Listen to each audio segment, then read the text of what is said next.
Hello, hello, hello. Welcome to everyone to this webinar in our 3D BPM AM focus series. Once again, we will be discussing one very relevant topic for the additive manufacturing industry. As you know, we are as a website, 3D Printing Media Network is quite a horizontal website, and we like to, which means we cover pretty much every interesting segment in additive manufacturing. Which means that we easily move we can easily shift from composites, and then we touched upon the jewelry segment, and now we're going to be talking about orthopedic implants. It is a very specific vertical because we wanted to talk about a topic in the medical segment, but we wanted also to kind of focus in on a more specific topic because, as most of you certainly know, AM applications in the medical segment are extremely wide. There are so many, and in this webinar we will be talking specifically about orthopedic implants and specifically about the orthopedic implant opportunity, because as you know, we are an industry magazine and industry publications, and we like to explore the businesses around these technologies, which in many cases are can truly have a life-changing impact. And but clearly, if we are focused on the business, on what is going to make these technologies grow and expand and really establish themselves in the market. Today, we have two very interesting co-hosts, panelists. First of all, I will be presenting, in my role as analyst for Smart Tech Publishing, I will be presenting data from our upcoming report on orthopedic implants. This report is actually written by my colleague, who is VP of Research at Smart Tech Publishing, Scott Dunham. And he provided me with a preview of this upcoming report with some very interesting data that we will be discussing. After this, I'm happy to introduce Stephan Zeidler, who is the Global Business Development Manager at GE Additive. And we can easily say, and also it's very clear in our data, that GE Additive is the leader in this segment, is certainly a technology leader, and it's also a business leader. So we will hear from GE Additive what the real opportunities are, what the real applications are in this segment. After this, we will also have, hopefully, we've had a little bit of some unexpected complications as Scott De Felice, who is the CEO of Oxford Performance Implants, will be joining us from his phone. He's traveling right now, and I think OPM is a very interesting company. As always, we like to have business segment leaders and segment pioneers in our panels. OPM is a company that is active in the production of implants that are made with advanced polymers. So this is a niche segment, but a very interesting niche that we will be exploring in depth, hopefully with the contribution from the company's CEO. So without further ado, I will start with my presentation now. I wanted to add that attendees can ask questions. We will answer as many questions as we can. We also would like to start a dialogue and a debate as much as possible on the challenges and the opportunities ahead. We will also launch a couple of polls, so you are free to answer those. And so let me start by kind of setting the stage for 3D printed orthopedic implants. And let me just start my my presentation. Just give me 1 second. Here we go. Here we go. Now you should all be seeing this slide. Okay, so the medical 3D printing opportunity outlook. This is data previewed from our upcoming report on orthopedic implants. It's a new version. It's a 2019 version of a report that last came out in 2017. Okay, so as you can see, this is our assessment at this time. Orthopedic implants is already the biggest segment in medical additive manufacturing. with 691 million generated in revenues in 2018. This includes mostly applications, so orthopedic implant applications. As you will see later, applications is the biggest subsegment of additive manufacturing industry related segments, and we will discuss this in a little bit. So orthopedic implants, the main three segments that we look at are medical manufacturing and devices, personalized, and this we include 3D printed models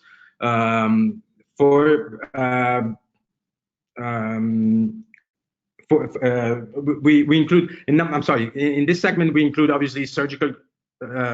Sorry, let me just go to the next one. So personalized surgery. This is where we include 3D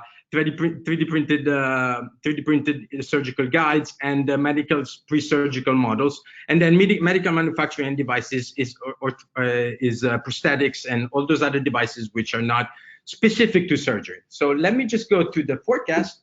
And as you can see, this is what we are. Sorry, this is what we are looking at now. We're looking at a market growing by more than 5 times for orthopedic implants. So we're looking at a generated revenues of 3.7 billion by 2027. So about 10 years from now, orthopedic implants are still expected to be the biggest segment by far, and which is one of the reasons we're focusing on this now. With personalized surgery still generating 1.1 billion and medical manufacturing and devices 1.9 billion. This is what I was referring to before. So now we, in the previous slide, we looked at applications, so medical 3D printed applications. In this slide, we're going to look at additive manufacturing industry segments, and we divide this into 4 main segments, which is hardware, materials, services, as in 3D printing services, and software. Once again, because applications are the biggest the biggest revenue generator in most additive manufacturing verticals, services will be the biggest revenue opportunity in the additive manufacturing industry. Specifically, and what do we mean by services? What we mean is 3D printing services for the medical industry. So mostly outsourcing of production of 3D printed medical products, which includes all the products we saw before. So this is the forecast, the estimate for 2016, and this is the forecast from 2026. We're looking at an overall 5 billion plus, almost 6 billion opportunity, with 4.4 billion generated by 3D printing services, and we also include medical specific services that use 3D printing. 3D printing services as the biggest subsegment in the additive manufacturing industry, with hardware generating about 1 billion a year in sales, and materials generating a similar amount of 810 million in sales. And software, you will see it's the smallest part. That's because we do not include CAD software in this. We only include AM specific software. So CAM, we include CAE, so optimization software, but not the CAD, because that's just too wide a segment. Let's move on. Which implants? So we know orthopedic implants are going to be the biggest opportunity. Which implants are being 3D printed? The main ones, as you can see from this chart, are hip. By far, it's hip implants. Spinal implants. Knee is the second biggest one, and to a certain degree, CMF. I personally like CMF because they can have such a significant impact on people's lives. But clearly, the main demand is from hip and knee implants. These are some main points that Scott highlighted. So the larger orthopedic players are now stepping up their adoption of metal additive. We've seen this with companies such as Stryker, Lima, and Zimmer, very much stepping up their adoption of additive manufacturing. Additive is mainly leveraged to enhance traditional implant design for improved performance. So what we're mostly looking at here is not super personalized medicine, but implants, better implants, mass produced by 3D printing. And we know, the trabecular structures and the bone ingrowth, facilitating bone regrowth, and we will hear more about this from GE, I'm sure. There are still green opportunities for solutions that improve the economics and productivity for additive implant manufacturing at scale. I mean, there's still a lot to do to improve the production workflow of additive implants. Some more strategic takeaways from the report, generally from the report, as Scott highlighted, there may be, the leader now, GE also mainly offers both technologies, but one very interesting one is the EBM technology from Arcam, which is now a GE Additive company, and we do expect some increase in electron beam powder bed fusion technology coming from Asia as some of the patents are expiring.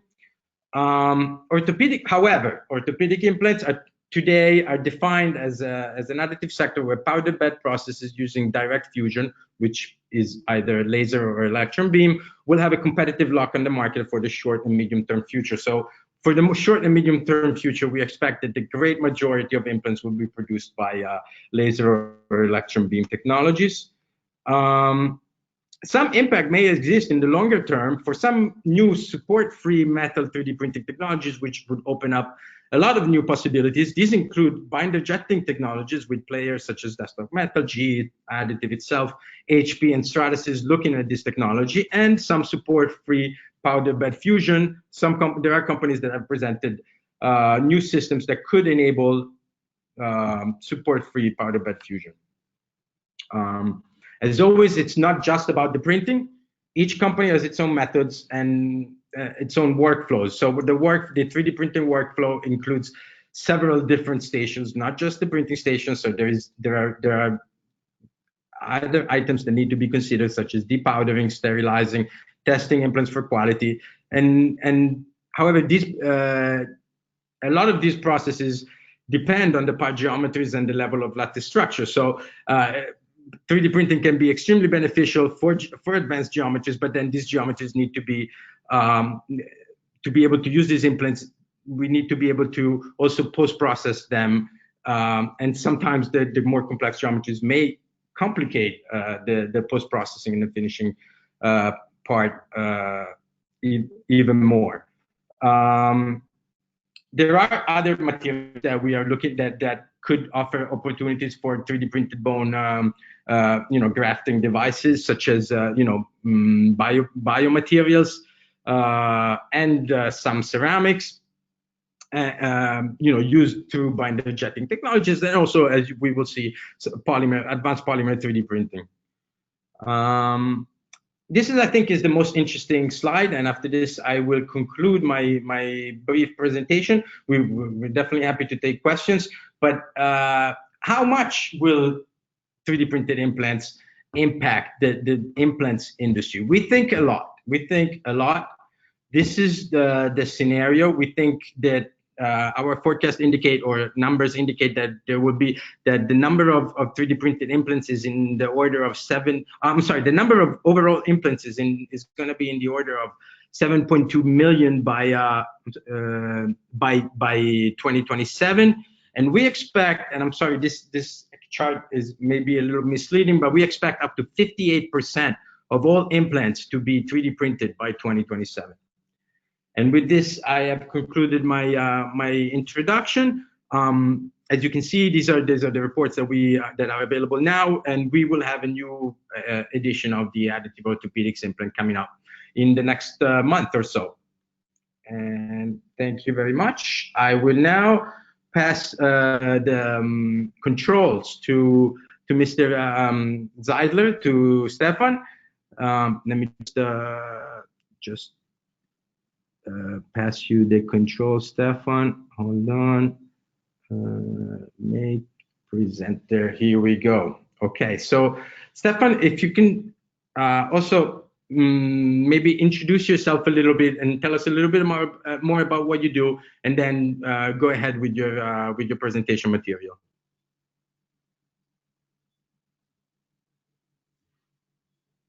Hello, everybody. I hope you can hear me loud and clear.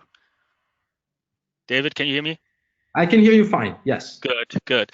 My name is Stephan Zeidler. I'm responsible for the global business development medical with GE Additive. And as you can imagine, in my position, I manage and I'm in touch with a lot of global players in this industry, but also with smaller companies using additive manufacturing as a production technology for their devices and applications.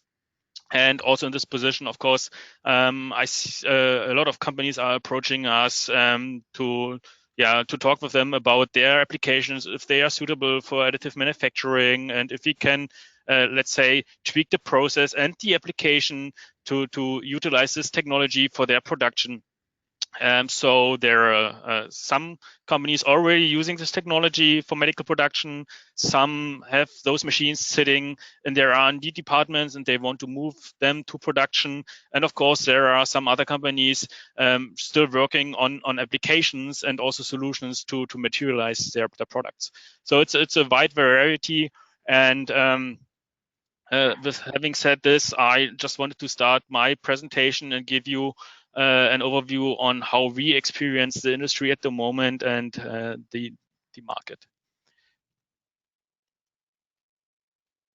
Okay. Yeah, what we see and what we get as feedback from the market is that additive manufacturing is really transforming the orthopedic industry, especially in terms of the medical implants and medical devices.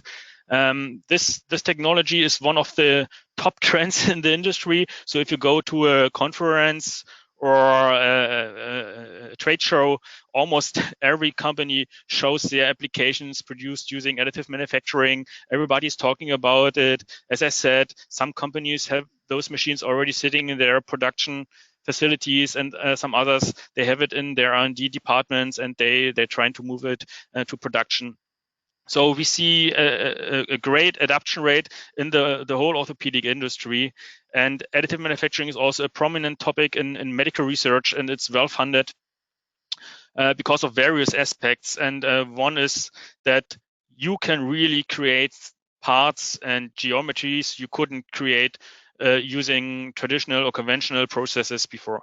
So this really empowers you to redesign the parts, to come up with an additional benefit in terms of the application, and it empowers you as a user of the machine and the technology to create complex cases. Some of the potential benefits you might already know, but I just want to summarize them here. Of course, it's a freedom of design, so you can create complex or customized implants or applications for patient-specific needs, but also complex geometries for off-the-shelf products. So complexity is not an obstacle anymore using additive manufacturing. By designing those lattice structures, for example, or trabecular structures, you can mimic the human anatomy in terms of the mechanics, which also leads to an enhanced bone ingrowth, but also to some stress shielding, or to avoid the stress shielding, which is also a big driver in the whole industry. So lattice structures, trabecular structures, or pore structures, however you want to call them, is one of the top drivers in the industry why to use this technology. On the other hand, you can create one implant in one shot, so there's no additional coating necessary anymore, which also reduces the risk of delamination, and you can create a flexible and efficient production. And based on your applications on your devices, you can create either different shapes and sizes. You can switch from one part to another in terms of your production. So it really gives you an advanced flexibility. Yeah, and when I said it's already established in the industry, I wanted to show you or provide you some examples of our customer base, ranging from a contract manufacturer using both modalities. So with both modalities, I mean the laser powder bed fusion technology and the electron beam powder bed fusion technology. And FMI Instrument is also a prominent and popular example for using both technologies as a contract manufacturer, which gives them the flexibility to react on the preferences of their customers. On the other hand, we have Materialize. They are mainly known as software company, but they also offer the service of medical production for customized medical implants, mainly craniomaxillofacial implants, but also shoulder implants and hip implants. And they are also using the technology, again, with the focus on customized implants. We have AK Medical in China sitting. We have Exactech. Both companies used the technology and were amongst the first companies getting a certified application, a certified device in either in the Chinese market, but also in the US market. You can see it here on the left. So Exactech was the first company that received an FDA cleared implant in 2010. And AK Medical was the first company in China using the EBM technology and received an FDA cleared or CFDA cleared product in the Chinese market. And then there are other customers using the technology for off-the-shelf production, but sometimes also patient match production like Lima Corporated. And I think the most popular one is Stryker using our machines. Yeah, what are the main applications? This really ranges from, like David said, from hip caps, from shoulder and elbow implants, extremities, craniomaxillofacial production, spinal cages, but also knee components, and in some cases, medical instruments for orthopedic purposes. I always get asked the question, and I think this was also part of the introduction here, is additive manufacturing only suitable for customized implants? So is it only used for very complex parts, or can it also be used for mass production? And I would say the answer is both. In fact, the split between off-the-shelf production and customized implants is in my opinion, 80 to 20. So at the moment, the majority of the implants are off-the-shelf devices, standard sized devices, standard sized implants, and additive manufacturing is used for high volume production. And in this case, high throughput is needed. And the goal is to reduce the post-processing steps and to create complex structures you couldn't produce before. And for this, for example, our EBM technology is the most suitable one because you can really stack the parts, you have less supports, you can really create a higher productivity using this technology and go to mass production. But also the DMLM technology is used in mass production. It really depends on the part, on the preferences of the customer, and on the production approach, which is established to the customer. On the other hand, of course, there are applications which are more suitable for customized implants. David mentioned it before, CMF applications and implants.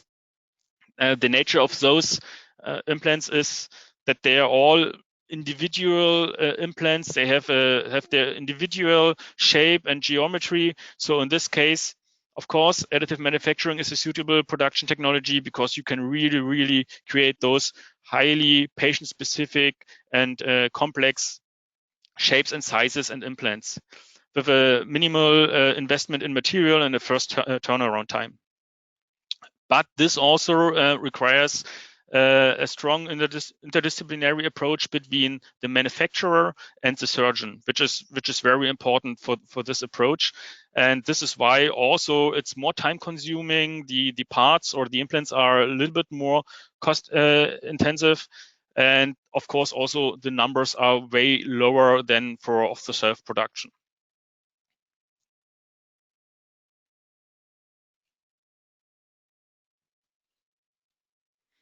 And here's one example I want to show you in terms of freedom of design and how this can affect the choice of your modality, but also it can affect post-processing needed and the cost structure of your production. And on the left, you see a spinal cage, which is produced on the EBM technology, and on the right, you can see a spinal cage produced using laser powder bed fusion technology. from our concept laser portfolio, and there's a difference in the design, and this design not only affects the choice of your modality, whether you use EBM or DMLM, it also influences the post-processing needed, how easy it is to clean those pore structures. Do you need to apply some support, yes or no? What kind of other post-processing is needed, whether it's hip treatment or some heat treatment.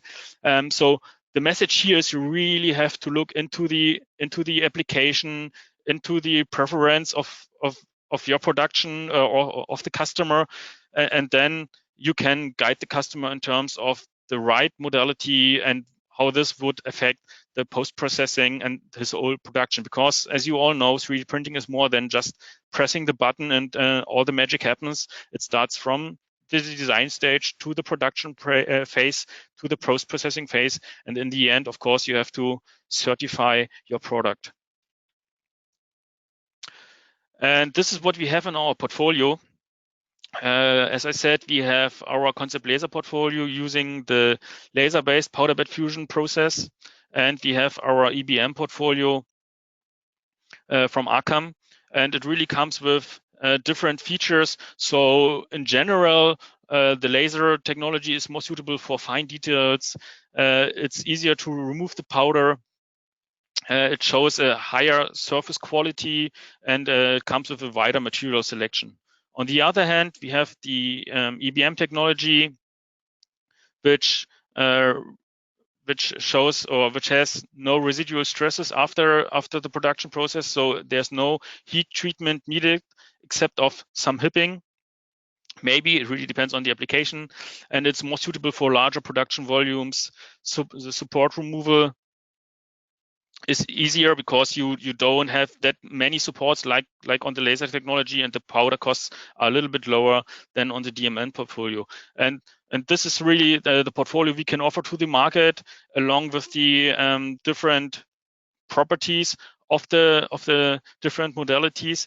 And we think with this portfolio, we're in a good position to apply the right technology for the application which is requested. Also, one topic which always pops up is materials. So are there new materials available? What are the most common materials or established materials? And in my opinion, the most established materials are definitely titanium alloys. So Ti64 is the most used material in the industry. And then we see some commercial pure titanium applications, but also cobalt chromium applications. And in terms of medical instruments, we see a lot of stainless steel and 17.4 applications. And in my opinion, it's always very interesting to talk about new materials, but at the moment, the market is sticking more to the materials which are already established and they are already know. So at the moment, there's not many room for new materials or not many demand for new materials available, and this is how we see the market at the moment. And just for completion here, we have AP&C as powder manufacturer in the GE portfolio and in the GE family, which is also certified under ISO 19001 and 13485.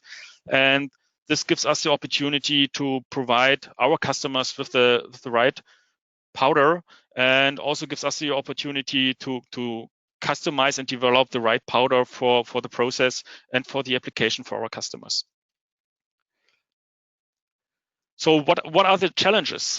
Clearly, the challenge is to bring additive manufacturing into medical device production. It's already there, but there's a lot of there's a great potential for new applications. Again, some companies still consider using additive manufacturing, so they don't have it in production. So we have seen the growth rates David has presented before.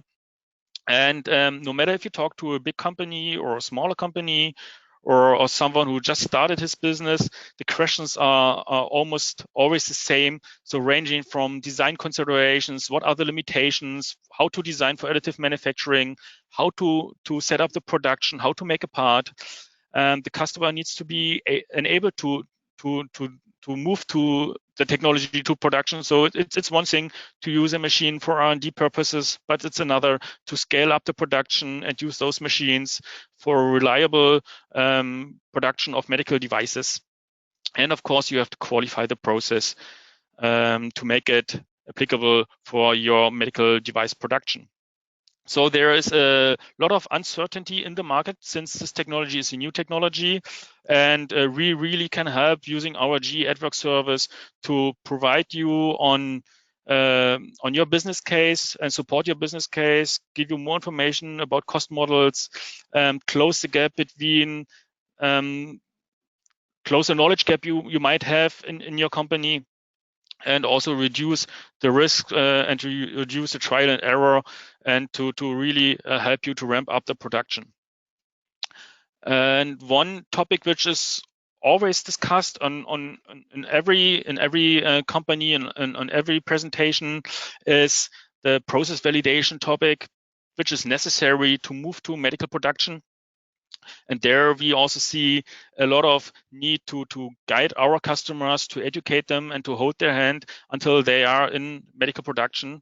And this is why we have set up a qualification service and a service for we call it orthopedic validation service, to guide our customers from the first steps to the production. And this really starts by providing a validation workshop and assessing the customer readiness and giving a customized validation plan to the customer, which includes, for example, critical process parameters for this process, but also for the application. We plan test builds. We provide some IQ, OQ documents, which help the customer to do the first steps in the validation process, and then we also support the customer in terms of the process qualification. So this is a challenge in the industry when it comes about moving from R&D and the first steps to production, serious production. So we at GE Additive think we have the right portfolio in providing the EBM and the DMLM technology. We have, as I said, AP&C in our GE family, providing the right powder for your purposes. We can assist you with our deep expertise, and we can really help you to bring this technology into your company and to use it for your medical device production. This is what I have in terms of how we experience the market. David, can you hear me? I was on mute, so yes, absolutely, I can hear you. Thank you so much for that. I think it's great that by talking to you, we can get insights on both hardware and materials. And of course, you are aware, and you work with software partners and services, so you can give us really a complete overview of what the market is. I'm gonna try to connect with Scott. We were having some technical difficulties, so I'm not sure he was finally able to connect. Let me just try that. Okay. Scott, can you hear me? No, I'm really sorry. We do have Scott had a really great presentation ready from OPM. We can make that available to all those who will contact us. As I can give a little bit of an overview, and let me do that as I start with one of our. I'm gonna launch one of our polls just to get a better idea of who our attendees are. So as I was saying, OPM has a very interesting technology for advanced polymers. So they 3D print using PEKK. So it's a very advanced polymer which is used for CMF implants mainly, but also several others. I don't want to get too much into the presentation because it's very technical. But once again, if Scott will not be able to join us by the end of the webinar, I'm really sorry, but we will make the presentation available to all attendees. And I think we can go on, and since fortunately we do have We do have GE that can help us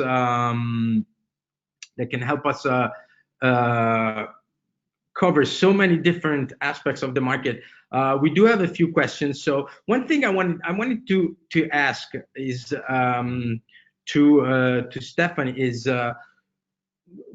you mentioned among your clients some really large companies doing some really significantly very large batch production. But do you think AM technology is also something that smaller companies, smaller services could implement? Definitely.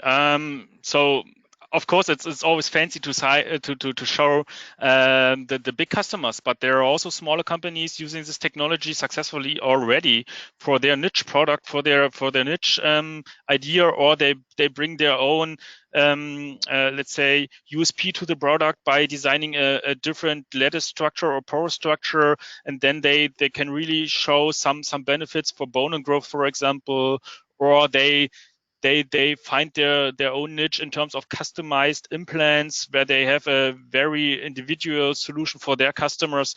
So it really depends on your business case. Of course, I mean, if a bigger company wants to bring this technology into production, they have more resources. They can apply to make this happen and to train their people, their operators, and to do the whole process validation. So they have, let's say, a better foundation to bring this into production. But on the other hand, smaller companies are more flexible, and they sometimes tend to make the decisions a little bit faster, and they also have the skilled people in-house that really have deep expertise in terms of additive manufacturing already. And if not, we try to help them and train their people. Thank you very much. And then, so we have a few questions. Let me go to the first one that we actually received early on. It's not. I'm gonna try to answer it because it's not really for you, Stephan, but I think you might also be able to give us some insight. So the question is, can implants be made by FDM technology as well? I'm asking you because I know in your past you've worked with FDM companies as well. I'm not sure if you can answer that. I know there was a case of a company saying they did an implant that actually went into the body with FDM technology, but I'm not so sure that was verified. I don't know if you have more information than I on this.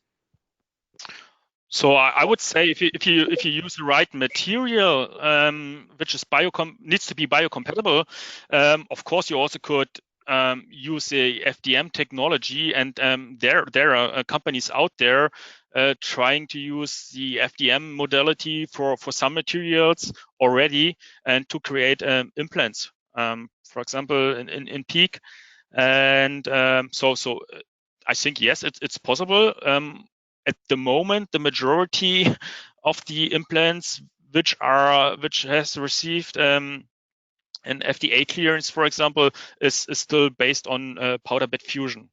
But yes, it's possible, and definitely we will see some applications in the future. Absolutely, and so in regard to that, the next question is, what is the process to validate an EBM or generally an RCAM, which is the same thing at this time, an RCAM 3D printer for medical device printing? Is the audience still able to see my screen? Yes. Okay, let me try to move back one slide. Yeah, some of the questions may have come in earlier, but I'm just going to ask them anyway, so we can go over some of the topics that maybe people were most curious about. Yeah. So what is the process? I think that the concept of process validation hasn't changed, and it definitely hasn't changed for additive manufacturing. So also in the past, you had to validate the processes, every process which was used for medical production, whether it's some machining or some sterilization, and this is also applicable for additive manufacturing. So it's the known IQ, OQ, PQ concept for process validation, and you really have to validate the equipment, showing that this equipment is suitable and reliable for the application and for the production.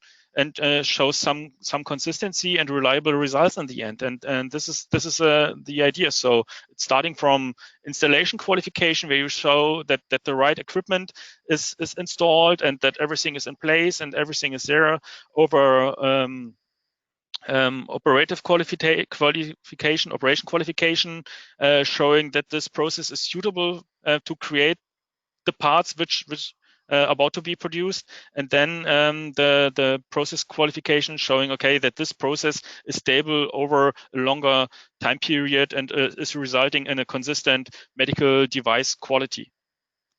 Okay, so I'm sorry. Actually, the person that asked this question actually said that he asked the question too early because he did see your presentation. So I'm hearing that Bernard from OPM was finally able to join us. So I'm gonna give the word over to him, but I just want to go over one other question before that because I think that was quite interesting. And it was a question for me, but I think but also Stephan can answer. If the number of customized implants will increase in the next few years, and I imagine it would be customized versus optimized implants. And I think the answer is, of course, yes. I think both will grow. I think maybe personalized implants will grow a little faster because it's a smaller segment today, so it's easier to grow at faster rates, and also that medicine in general is moving towards more and more personalized medicine. So I think we will see some significant growth in personalized implants. I don't know if you wanted to add something to that, Stephan. Oh, I mean, I would agree. Of course, one of the global trends in the medical industry in general is a more individualized patient care. So this also plays into additive manufacturing, with the opportunity that additive manufacturing is in my opinion, the most suitable production technology for individualized or patient-specific implants. So of course, this will affect the industry, and we will see more and more companies trying to create patient-specific, patient-matched implants and bring them to the market. And but again, it also really depends on the application. So if I would ask the question, does a spinal cage really has to be patient specific, or is this an application which shows also very good results in terms of off-the-shelf products? But on the other hand, we have craniomaxillofacial implants. The nature of those implants is most of the time the fact that there's a patient-specific situation which has to be cured and has to be solved, and this is why those implants are more, or the majority of those implants are patient-specific or individual. Yeah. Fantastic. So I'm gonna pass the controls over to Bernard for the presentation. Okay, so Bernard, can you hear me? Yes, I can hear you. Can you hear me? Thank you. Yes, if you want, you can activate the webcam also, so we can also see you. You don't have to, but you're able to if you would like. It's the little green icon in the left of your control panel. I'm gonna move over the controls to you now, so you will also now see the control panel that will enable you to share your presentation from your computer, unless you want for me to run it from mine. Why don't you run from yours, because I don't have it up right now. Let me do that. Thank you very much for I know there was a little bit of technical complications, and thank you very much for being able to join us. Okay, let me just give me 1 second. Okay, I'm gonna make myself once again a presenter, and let me just go find the presentation, and sorry about this, go to full screen, full screen mode. Okay, so hopefully you should be able to see it. Go ahead, Bernard, when you're ready. If you would like to please introduce yourself, introduce a little bit about the company also. Yes, sure. My name is Bernard Plichten. I am the business and corporate development officer at the company. I think the first slide, if you advance, I'll talk about. I can talk about the company with that. So we are in three major areas. We're a material science company, and I think there'll be some interesting differences between the presentation that Stephan just gave, which was excellent, and the way that we look at the market. We're a material science company and have biomedical materials, semi-finished goods, as well as our own industrial materials with low temperature synthesis and solution casting sizing technology.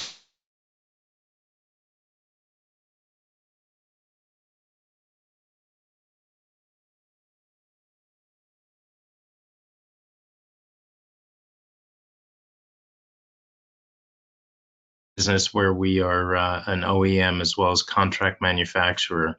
So what I'm gonna talk about is essentially what we feel is what's needed to be successful in additive for orthopedics. And really it's a combination. It's not just enough to be offering greater clinical efficacy, but lower costs as well. And this is sort of an answer first slide because what we've been able to achieve since 2000 is providing orthopedic devices that have this sort of full portfolio of advantages from a clinical efficacy point of view, and being able to produce them and deliver them at lower cost to the customer.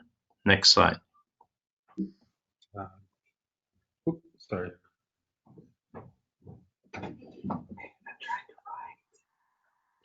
Should I go next? So we have technology that's disruptive in three areas, and we look at our technology: material, process, and application technologies. Advance, please.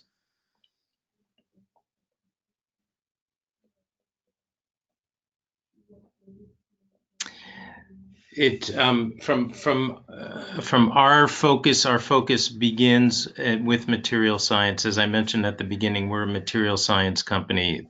The customers, whether it's biomedical or industrial, really have little concern about what printer is being used, and actually the focus is on the performance of the device, and the ability to meet specifications and repeatability.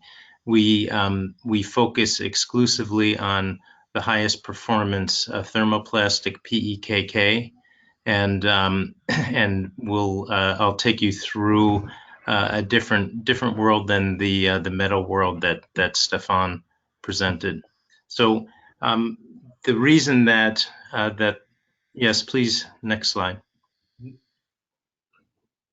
The reason that that PEKK, or our formulation OXPEC, is preferred in many applications is because of its similarity to cortical bone. So this is showing density, and you can see titanium, steel, cobalt, chrome.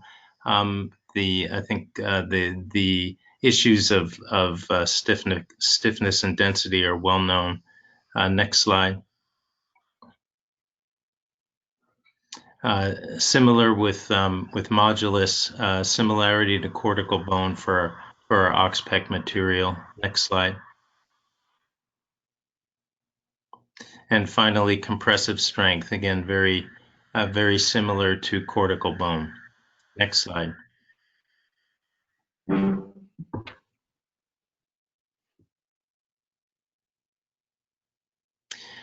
First off is the importance of biocompatibility. So our polymer has been safe and implanted through semi-finished goods, as well as personalized implants since about 2004. We have a full range of biocompatibility and 10993 certification, and you can see along the bottom our different the markets that we are certified. We have, as you'll see, a series of 510Ks through the FDA, all the way through Japan. The company we set up our Japan subsidiary last year, and our manufacturing facility is underway, and we'll be producing and under full production by June of this year in Tokyo. Next slide. Oh, sorry. Here you go.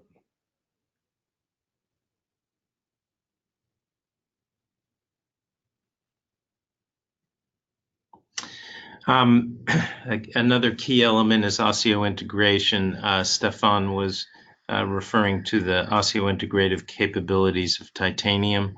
Our OsteoFab 3D printed technology, the combination of the chemistry and the surface has enabled skeletal reconstruction and osseointegration between the tissue and the implant.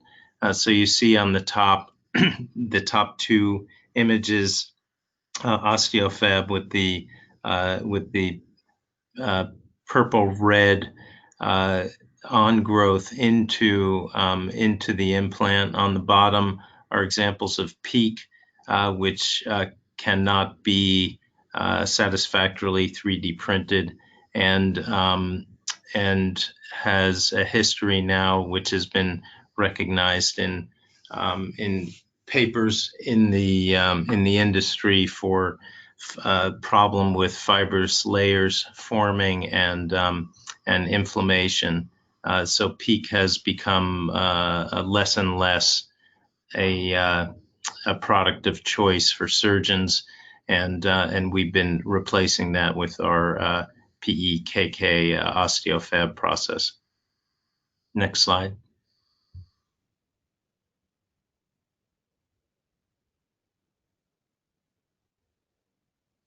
This is this is an example for our spinal implant line. We have craniofacial and spine implants. Our partner in spine is RTI Surgical from Florida, and RTI has uses the Tetrafuse brand for our implants. So you can see left, center, and right some push-out results from ovine studies. So on the bottom, again, you can see the osseointegration. On the right for the Tetrafuse product, very clear bone on growth, which is what the surgeons are extremely interested in.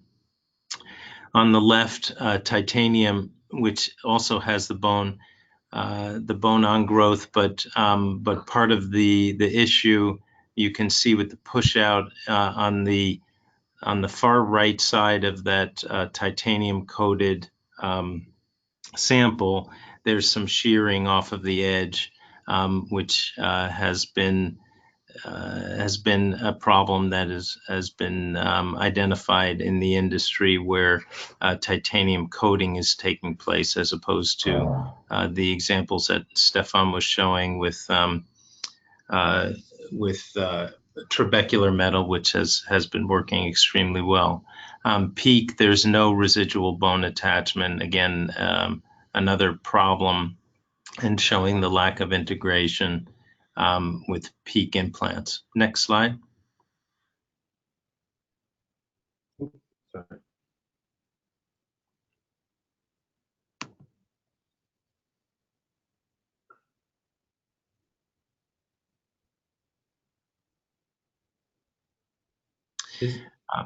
The Another advantage that we've been able to achieve and has been recognized in papers, this in the International Journal of Nanomedicine, is the antibacterial properties of PEKK for orthopedic applications. Next slide, please. Yep. You'll see on the next slide, this is another image provided by our partner RTI Surgical, which on the left you can see in preclinical study, again, a comparison of PEKK to PEEK, that the antibacterial performance of PEK, of the tetrafuse product. Next slide, please.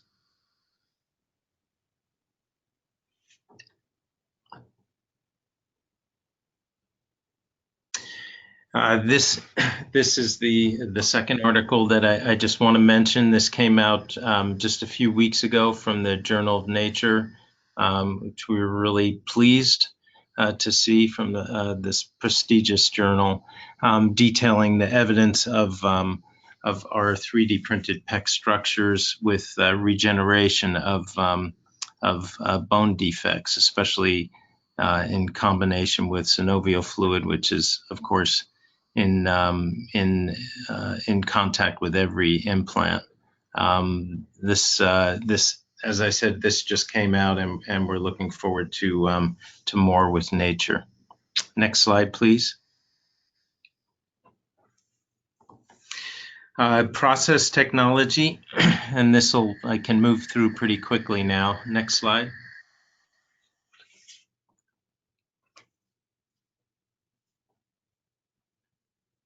Our process is STL file to digital build preparation. We can print anything from a single cranial implant to literally thousands of spinal implants on one run. We use selective laser melting, EOS P800 machine. We're also beginning to work with some other machine manufacturers. We do the debulking in-house. We do visual inspection of the individual implants. Could you go back? Yep. And then we ship directly to the surgeon. And back again. Right. Forward.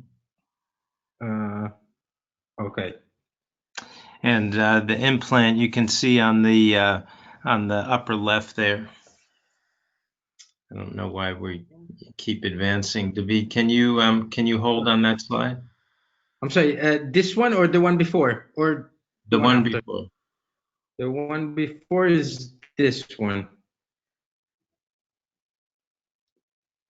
I think maybe we're seeing something different. Yeah, that cranial implant on the upper left is the largest implant, one of the first ones that we did, and as you can see, close to a complete skull of the patient. So it's one of the benefits of this process is the size that we can produce off the printer.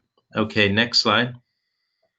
I confirmed that I was seeing the cranial implant in this one, so now we're okay. Just 1 second. Here we go.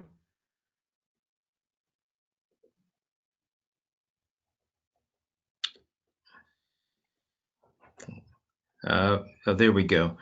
So the facility is 13485 certified. We're CGMP facility, have TUV Nord certification for over a decade, and the approval in the different areas that I mentioned. One thing, there's been over 60,000 implants in combination of the patient-specific and the spinal that we've done, as well as companies that have produced spinal implants off of our PEKK rods that we ship worldwide since 2005. On the right there, you can also see some of the applications in dental. We work with a partner in that where we are. That was my my assistant in the background there, where we are producing the materials that are used for all-on-4 implants, and an area that is ripe for 3D printing as well. Next slide. And finally, application technology.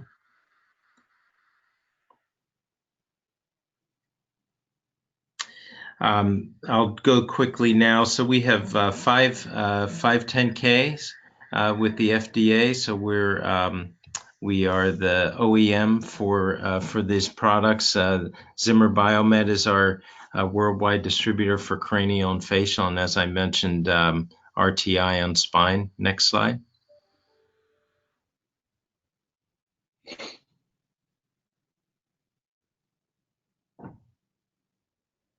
Here's a case study on craniofacial, getting the original file from the surgeon, filling that void with our implant, printing, and then the visual inspection.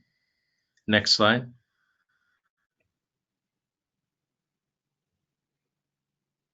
So this is, I guess this is really the key summary slide here. There's a couple after, but titanium offers great benefits with ability to do complex designs and fixation, osseointegration, as I mentioned. PEEK has the advantage of radiolucency, which is a problem with titanium. The surgeons are not able to image and see behind what's happening with the implants, which is a concern.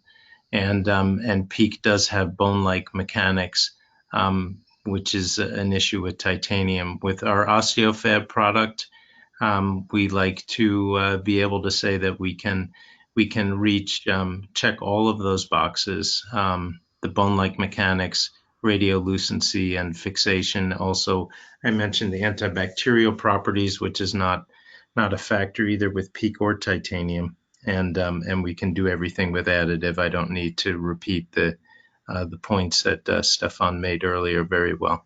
Next slide.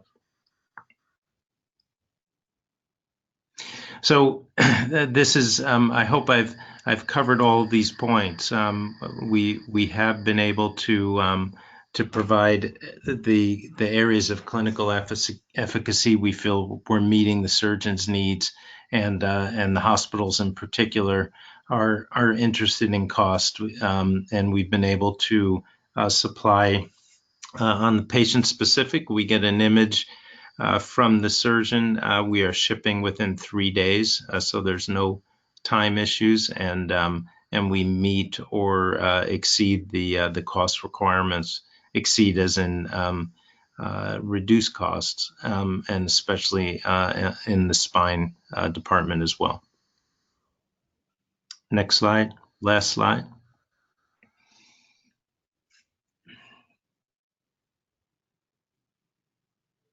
So this is our roadmap, so to speak. We produce cranial and facial and spine. At this point, we're working on mandibular, various ligament repair, shoulder construction with bone anchors. We'll be moving to knee and extremities, and ultimately to hip as well.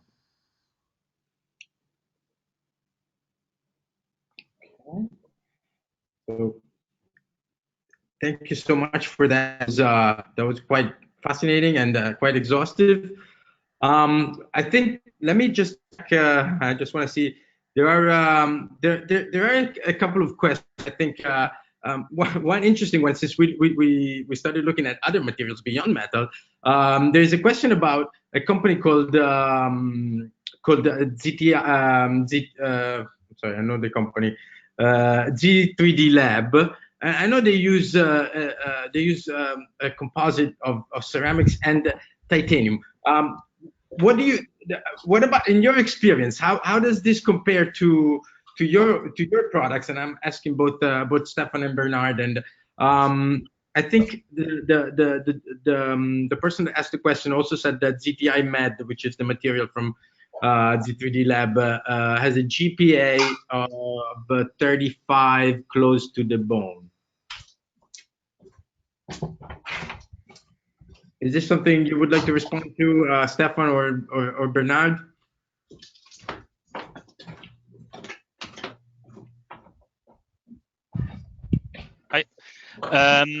So I'm not sure if I really got the question, but I try to answer it. So of course there are options out there to use polymers, for example, or ceramics, and then to apply some coating. And also Bernard showed some examples there, and also some results on those examples.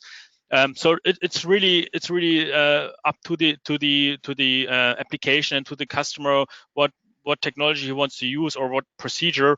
What we think it's beneficial when using titanium or let's say not a combination of two materials is that there is no additional coating necessary if you do this in one shot, creating those trabecular structures, for example, and then there's also no risk of delamination attached to it. So this is what we find from our perspective as very attractive.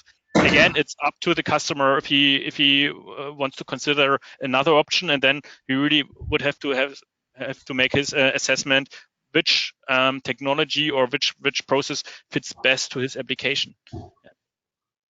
Fantastic. And in that regard, like, how does it work? Like, who chooses what implant, what technology? Is it the surgeon? Is it the patient? Is it the hospital? Is it the company? Like, how does that process work? My experience is that surgeons are always interested in new technologies, and that of course includes materials as well as design. If a company's able to produce something and show the benefits, the efficacy of that material, the surgeon will consider it. The more evidence and backup is there, the better. And we've I think titanium has made an extremely strong showing and made great progress for very good reasons. We found with our material the reasons, the clinical reasons that I tried to outline, that surgeons are moving toward high performance thermoplastics, in particular PEKK, if it can be if it can show the benefits over time. And at least in our case, we haven't found surgeons switching back to other technologies. Another thing that I'm curious about is, what about geographically? Are European markets more responsive, or or North American markets more responsive? It's also different because in Europe, a lot of the healthcare is much more, I guess you could say, socialized, and in the US it's more privatized. Does that affect the way your clients respond? And I guess this is a question for both of you. And which is the market? Which is it, more Europe, or is it more North America, or is it more Asia that you see the most adoption and the most growth potential in? And I don't know who wants to go first, but maybe Stefan, if you want to answer that first. Yeah. So clearly the demand is created through the surgeons, and they really make the decision which product they use in the end. and we as a machine manufacturer, we don't have this direct contact to the surgeon normally. So normally our customers are the OEMs, the contract manufacturers, and they make the judgment how they want to produce their parts and what kind of parts or implants do they want to provide to the market, which and also what kind of, let's say, features they have. But to answer your question in terms of market adoption, yeah, at the moment we see the biggest market adoption in terms of additive manufacturing and those kind of devices in Europe and in North America. This is probably the yeah, I mean, if you look at the markets, those are the biggest healthcare markets in the world. The North American market, followed by the European market. So this is quite natural, in my opinion, and we will see Asia following up on this as soon as those medical devices getting more and more established and maybe also cheaper. So I think this is the experience we have, at least. Yeah, Thank you. I mean, I think the only thing I'd add on to that, I agree with Stephan, is that the surgeons really have limitations with institution purchasing agreements to some extent. And so part of our job is, is educating the surgeon and the institution. The surgeon has to, through trade shows and demonstrations, be convinced of the technology, and then they individually or as a group lobby in order to allow the institution to make a change and do purchasing in many cases. And there's maybe one thing I would like to add. I mean, in my opinion, and David, we had this discussion, I think, 2 weeks ago in Boston.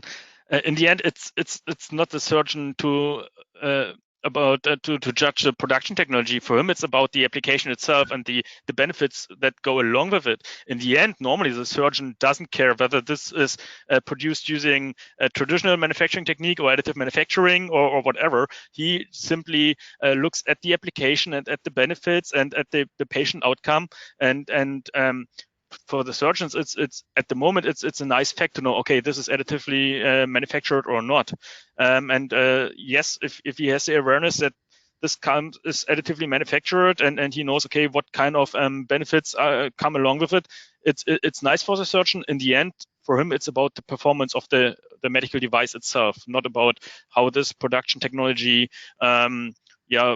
will bring benefits to the manufacturer of those parts. He clearly looks at the product performance and at the price, in my opinion. And for us, this is why we have to deal with the contract manufacturers and with the big OEMs. It's also to make their business case in terms of production process and to show them, okay, that this technology can really compete with traditional manufacturing or is even better, plus the additional benefits that come along with the product itself. And fantastic. I think there's so much to talk about, and I think we beat a new record for the longest webinar. We actually went quite long, but we will make this available as a video. I'm thinking now it will be a two-part video probably, but we will make this available. Anybody who has questions, we can can send them to us, and also if you would like to receive some of the presentations you saw today, just write us an email and we will make them. Whichever parts of the presentations are available, we will make those available to you. The email to contact is webinars@3dpbm.com. 3dpbm as in 3D Print and Business Media. So webinars@3dpbm.com. Thank you so much to both for participating. Thank you so much for all the information. I think there was so much to look at, to discuss, and to talk about. And hopefully we will have another follow-up to this in the near future. And thank you again, and until next time. Thank you for listening.